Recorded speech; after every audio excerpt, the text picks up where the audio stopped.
Hello दोस्तों। कैसे हैं आप सब?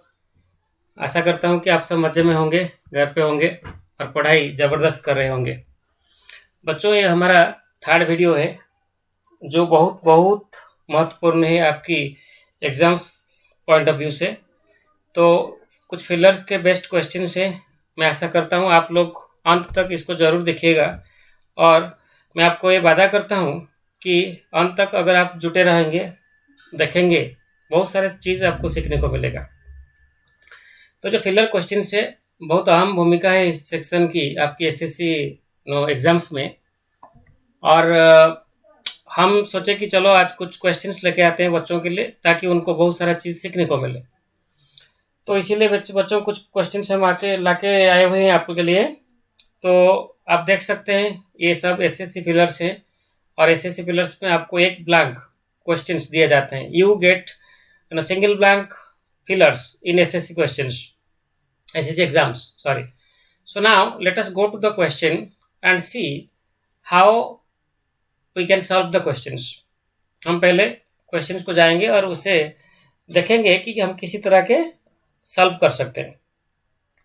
पर उससे पहले मैं आपको कुछ चीज़ें बोलना चाहूँगा कि जब भी आपके सामने एसएससी फिलर्स इस तरह के रखे जाएंगे या आ जाएंगे या आपको दिखाई देगा, तो आपको क्या करना चाहिए? पहली बात तो ये है कि आपको ये सोच के जाना चाहिए कि आपके लिए ऑप्शंस बिल्कुल नहीं है। मान के चलिए कि जो ऑप्शंस यहाँ हैं बिल्कुल आपके लिए नहीं दिए गए हैं, राइट? एंड तो उसके बाद आपको क्या करना है?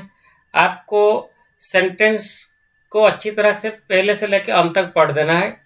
पढ़ने के बाद आपकी पढ़ने के आधार पर जो क्लूज आपको प्राप्त होते हैं, उन क्लू के माध्यम से हमें क्या करना है? एक ब्लैंक स्पेस में कौन सा शब्द का इस्तेमाल होगा उसको देखना है, राइट?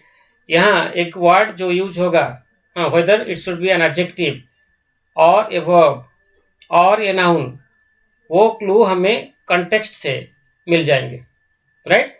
अच्छा, और एक चीज़ आपको करना है और वो ध्यान में रख के हमें हमेशा चलना है कि अगर ब्लैंक के बाद दी गई वर्ड नाउन है, राइट, तो कंपलसरी जो ब्लैंक स्पेस में जो वर्ड यूज होना चाहिए वो होना चाहिए एडजेक्टिव, क्योंकि एडजेक्टिव नाउन को डिस्क्राइब करेगा, राइट? और वैसे हाँ, और बहुत सारे चीज़ सीखना है हमें। और इसीलिए आपको क्या करना है? ब्लैंक के पहले जो वर्ड यूज हुआ है और ब्लैंक के बाद जो वर्ड यूज हुआ है उसको अच्छी तरह से देखना है। और आपको पहले ये तब तय करना है कि मुझे क्या चाहिए। मुझे एक एडजेक्टिव यहाँ चाहिए या नाउन चाहिए या वर्ब चाहिए या एडवर्ब चाहिए, और वो सब क्लूज आपको कॉन्टेक्स्ट में मिल जाएगा।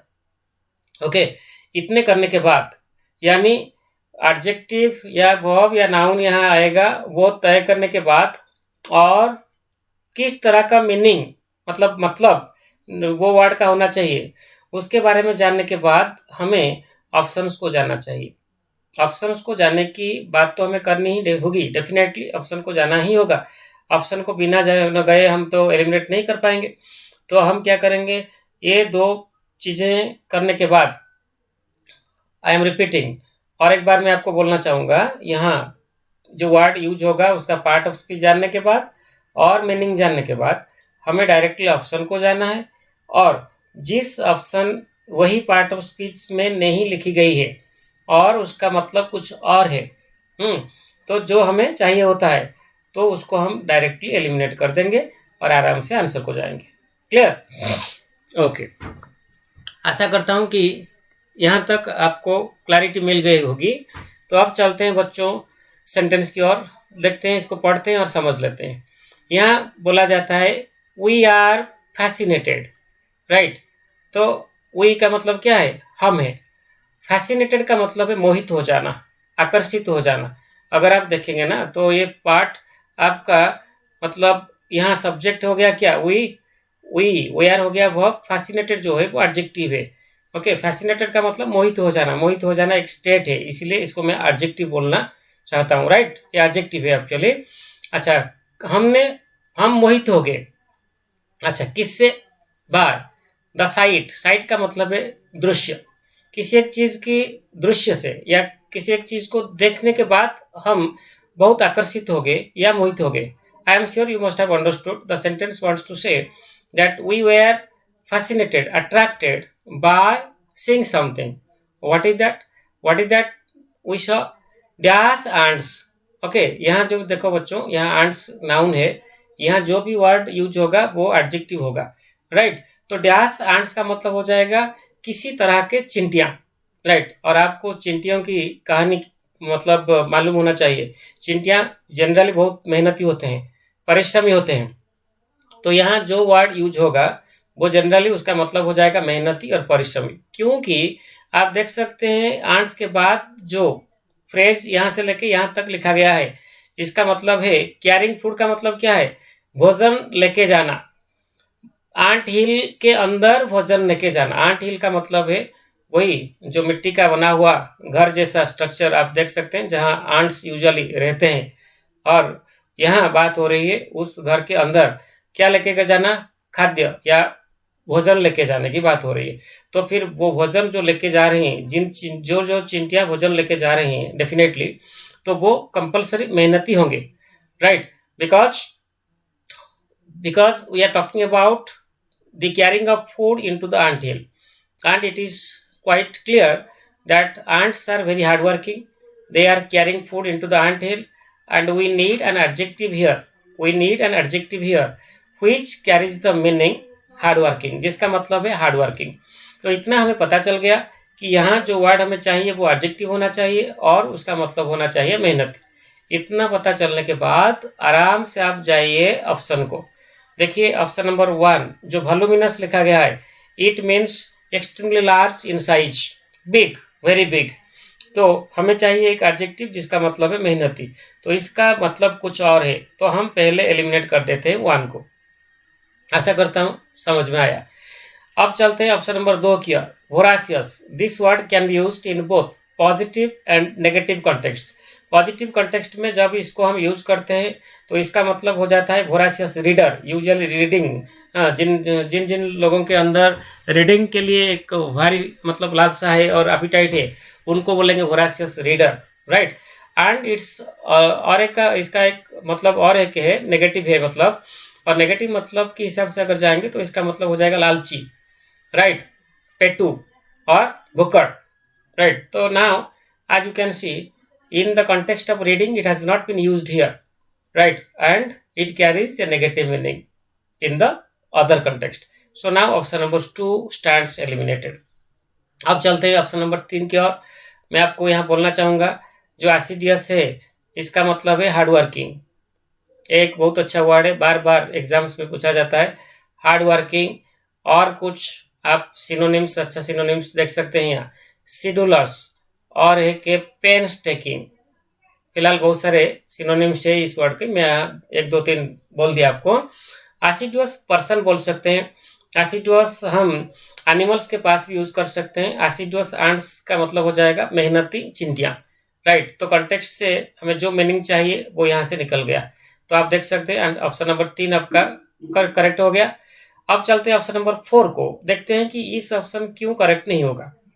जो हेजिटेंट दिया गया है बच्चों, हेजिटेंट आपका एडजेक्टिव है, राइट। इसका जो नाउन फॉर्म है वो हो गया हेजिटेशन। हेजिटेशन का मतलब है हिचकिचाहट, और आप ऐसे बोल सकते हैं अनिश्चितता, राइट, अनिश्चितता, किसी चीज को निश्चित नहीं कर पाना, उसको हम हेजिटेशन बोलते हैं। ओके, तो इसका मतलब नेगेटिव है और हमें नहीं चाहिए ये वर्ड। तो अब हो गया आपका आंसर क्वेश्चन नंबर 1 का option number 3। Hopefully it is understood. अब चलते हैं बच्चों ऑप्शन नंबर 2। आप आराम से बने रहिए, देखते जाइए कि कैसे चीजों को हम एलिमिनेट करके किन किन तरीकों के साथ और किन किन स्ट्रैटेजी अप्लाई करने के बाद हम आराम से आ जाते हैं क्वेश्चन मतलब आंसर को। द डैश स्टूडेंट्स, देखिए फटाफट मैं बोल देता हूँ, यहाँ बहुत इंपॉर्टेंट सेशन चल रहा है अभी। जो बच्चों देखिए आराम से आप देखिए, स्टूडेंट्स नाउन हो गया और यहाँ पहले की तरह हमें एक एडजेक्टिव चाहिए। द डैश स्टूडेंट्स हो जाएगा मीनिंग क्या? डैश तरह के स्टूडेंट्स, आइदर नेगेटिव मीनिंग आएगा या पॉजिटिव मीनिंग आएगा। अगर पॉजिटिव मीनिंग आएगा तो अच्छे स्टूडेंट्स का मीनिंग देगा वो, अगर नेगेटिव मीनिंग आएगा तो फिर वो जो मीनिंग निकल के आएगा वहां से वो हो जाएगा नेगेटिव। हाँ, खराब स्टूडेंट्स बोल सकते हैं, खराब बर्ताव करने वाले स्टूडेंट्स भी बोल सकते हैं। तो यहाँ किस तरह का एडजेक्टिव हमें चाहिए वो पता चल जाता है इस क्लू से। कहाँ से? पनिश्ड से। पनिश्ड का मतलब है उनको दंड दिया गया था। ये जो डैश स्टूडेंट्स थे उनको दंड दिया गया था, उनको पनिशमेंट दिया गया था, राइट। उनको सजा दिया गया था। किसके द्वारा दिया गया था? By the principal. जो प्रिंसिपल थे स्कूल के, उनके द्वारा दिया गया था पनिशमेंट, क्योंकि वो जो स्टूडेंट्स थे वो काफी लेट पहुंचे थे कहाँ? स्कूल में, राइट। तो यहाँ आपको अब तक पता हो जाना चाहिए कि जो वर्ड यहाँ हमें चाहिए वो एक एडजेक्टिव होगा और इसके साथ साथ एक नेगेटिव मीनिंग देगा वो। हाँ, जैसे कि जिनके बर्ताव खराब है, जैसे कि वो स्टूडेंट्स जो हमेशा शोर मचाते होते होते हैं, और जैसे कि कुछ स्टूडेंट्स जो अनरूली होते हैं, दो students which who do not respect laws or do not respect rules and regulations. And this word gives the same meaning, boisterous. Boisterous means very notorious. Okay, जो शोर मचाते हैं, चिल्लाते हैं, किसी की नहीं सुनते हैं, तो उनको boisterous students बोलते हैं हम, राइट। और यहाँ आप ये जो वर्ड है ना, स्टूडेंट्स के पास यूज कर सकते हैं, किसी भी नेगेटिव कंटेक्स्ट में यूज कर सकते हैं, राइट। सॉरी। तो आप चलते हैं ऑप्शन नंबर 2 की ओर और देखते हैं कि ये वर्ड क्यों एलिमिनेट हो गया। ये जो टार्डी वॉइस है ना माय डियर स्टूडेंट्स, जो टार्डी है इसका मतलब है एक्सट्रीमली स्लो और डल, बहुत धीमी, मंद गति, राइट। यहाँ किसी मतलब एक्टिव होने की या धीमी गति की बात नहीं की जा रही है। तो ऑप्शन नंबर 2 को हमने एलिमिनेट कर दिया और बचा हमारे पास 3 और 4 ऑप्शन। ऑप्शन नंबर 3 में लिखा है कंटंकरस। कंटंकरस का मतलब है चिड़चिड़ापन। कोई अगर स्टूडेंट्स चिड़चिड़ा है तो मतलब उसका स्वभाव चिड़चिड़ा जैसा है, तो इसका ये जरूरी नहीं है कि प्रिंसिपल उनको पनिशमेंट देंगे, राइट। तो ये 3 नंबर ऑप्शन सभी एलिमिनेट हो गया और हमारे पास बचा 4 रिटेलिएटोरी। रिटेलिएटोरी जो लिखा है यहाँ ऑप्शन, बच्चों आप देखिए आराम से इसको, ये एडजेक्टिव है, राइट। यहाँ इसका जो नाउन फॉर्म है वो है retaliation. Its noun form is retaliation. Okay, retaliation means to fight back, to attack back. अगर कोई आपको अटैक करा है तो आप जो बदले में करेंगे वो रिटेलिएशन कहा जाएगा। और इसका हिंदी है मुंह तोड़, राइट, मुंह तोड़। और आप ऐसे बोल सकते हैं प्रतिकारात्मक। तो मतलब नेगेटिव कंटेक्स्ट में यूज हुआ होता है जो वर्ड बहुत बार, तो इसको हम एलिमिनेट कर देंगे क्योंकि हमको जो वर्ड चाहिए था वो मिल गया है यहाँ, बॉइस्टरस। बॉइस्टरस का मतलब है, बॉइस्टरस स्टूडेंट्स का मतलब है जो स्टूडेंट्स शरारत ज्यादा करते हैं, शोर मचाते हैं, उनको हम बॉइस्टरस बोलते हैं। ओके, अब चलते हैं क्वेश्चन नंबर 3 की ओर। He is opponent. अपोनेंट का मतलब है प्रतिद्वंदी, राइट। और आप प्रतिपक्षी बोल सकते हैं, विरोधी बोल सकते हैं। में लिखा गया है, देखिए आप यहाँ में एक मोडाल ऑक्सिलरी है और जाहिर सी बात है कि यहाँ जो वर्ड यूज होगा वो होगा आगे वर्ब का फर्स्ट फॉर्म, और वर्ब की फर्स्ट फॉर्म में यूज होगी वो वर्ड। अच्छा, भिलाइनसली, भिलाइनसली एक एडवर्ब है, राइट। भिलाइनसली एक एडवर्ब है और इसका मतलब है, मतलब क्या उसको बोलते हैं आपका, अगर मैं आपको बोलूँगा भिलाइनसली, इसका मतलब बदमाशी तरीका से, मतलब भिलाइन बदमाश होता है, बदमाशी तरीका से, है ना। यहाँ ठीक है बच्चों। तो यहाँ बात हो रही है ही इज अपोनेंट। अपोनेंट का मतलब प्रतिद्वंदी। उसका जो प्रतिद्वंदी है, मैं भिलाइनसली डैश हिम, उसको वो बदमाशी तरीका से गाली दे सकता है, कुछ भी कर सकता है। वही इसी जो इसकी बात हो रही है यहाँ। इन द कैंपेन, कैंपेन का मतलब है अभियान, किसी एक अभियान चल रहा है और ये हम उम्मीद करते हैं कि उसका जो अपोनेंट है उसको वही कैंपेन में गाली दे सकता है, उसके खिलाफ कुछ बोल सकता है। तो बेशक अभी हमें पता चल गया है कि यहाँ जो वर्ड यूज होगा वो एक वर्ब का फर्स्ट फॉर्म होना चाहिए, जिसका मतलब है किसी के अगेंस्ट में कुछ कहना, कुछ गाली देना, या कुछ मतलब बुरी तरह से उसके रेपुटेशन को डैमेज करने वाले शब्द का उपयोग करना, प्रयोग करना। अच्छा, तो अब हमें पढ़ने की जरूरत नहीं है यहाँ से लेके यहाँ तक, क्योंकि हमें आंसर्स ऑलरेडी मिल चुका है। तो अब चलते हैं ऑप्शन नंबर 1 के तौर।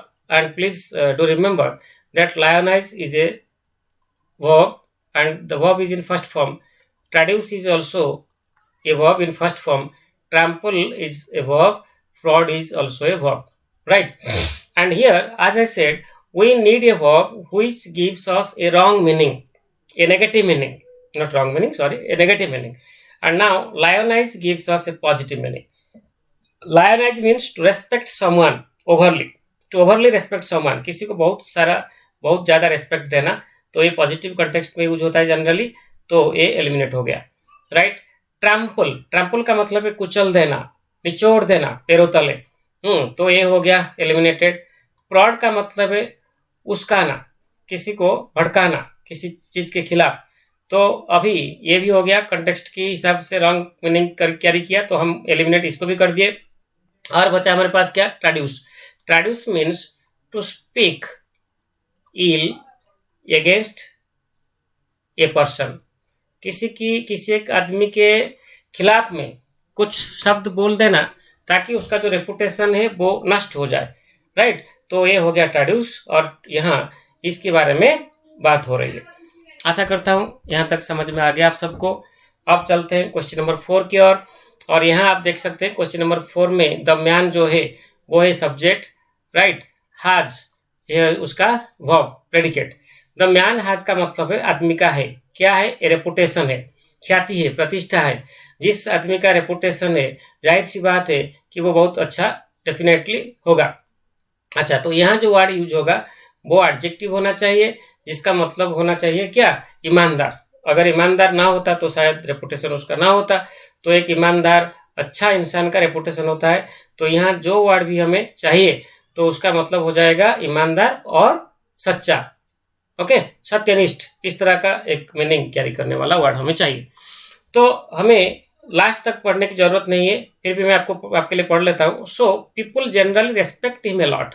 हाँ, इसीलिए लोगों क्या करते हैं, लोग उनको बहुत रेस्पेक्ट देते हैं, बहुत सम्मान देते हैं। तो जाहिर सी बात है कि वो एक ईमानदार और सत्यनिष्ठ लोग डेफिनेटली रहे होंगे। तो इस अंदाज के साथ हम चलते हैं ऑप्शन नंबर 1 की ओर। वोरासियस के बारे में अभी कुछ देर पहले मैं आपको बोल रहा था कि जनरली ये नेगेटिव कॉन्टेक्स्ट में यूज होता है, जिसका मतलब होता है लालची, पेटू और भुक्कड़। तो इसका नेगेटिव मतलब होने के कारण इसको हमने एलिमिनेट कर लिया। और वैसे आवारिशियस जो है वो वोरासियस का सिनोनिम है। आवारिशियस एक एडजेक्टिव है जिसका मतलब है ग्रेडी, ओके, लालची।